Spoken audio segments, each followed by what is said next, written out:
I've got a Sandman question here from Angry Irish Punk, who asks, did you have any idea what an impact it would have when you were writing it?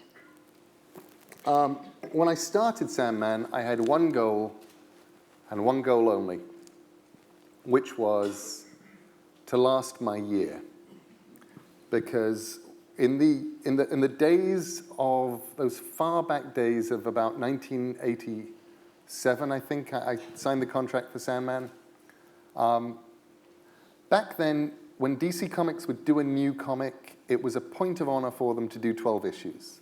That's no longer true, and it wasn't true before that, but around that time, it happened to be true.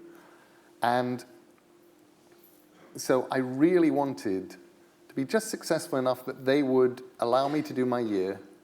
And when I plotted the first Sandman story, I made it 8 issues long. And I made it 8 issues long because I knew that at issue 8 would be the point where I would get the phone call saying, well, it's a minor critical success, but it's not actually selling anything. So we're going to go to issue 12, can you stop? And I would write 4 short stories and then stop. And I had a few ideas for short stories. Only when I got to issue 8, we were selling more copies than any comparable comic had sold in decades. So I carried on.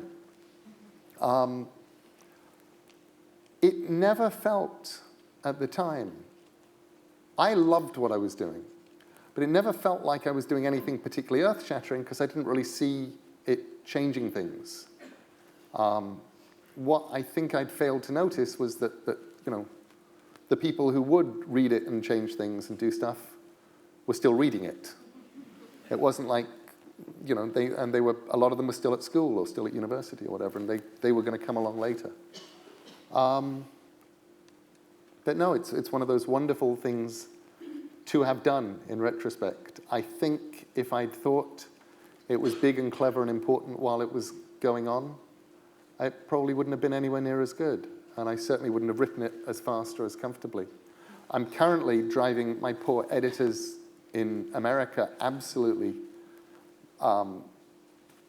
mad and sad at the same time. Can you drive people sad? I'm sure you can. I think I can.